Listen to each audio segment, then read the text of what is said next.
Hello guys, today I'm gonna show you how to fix this screen tearing, this unfortunate problem, whatever you call. It is pretty simple. It's all about changing the hertz from 60 to 40. Sometimes when you when you touch the touchpad, it is this problem gonna show up. Sometimes it's not, but as you can see, it has some screen tearing.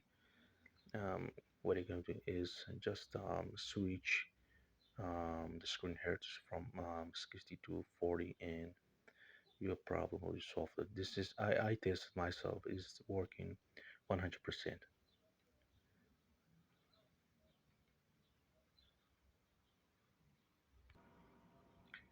So after I restart you're gonna see that the problem is not exist anymore.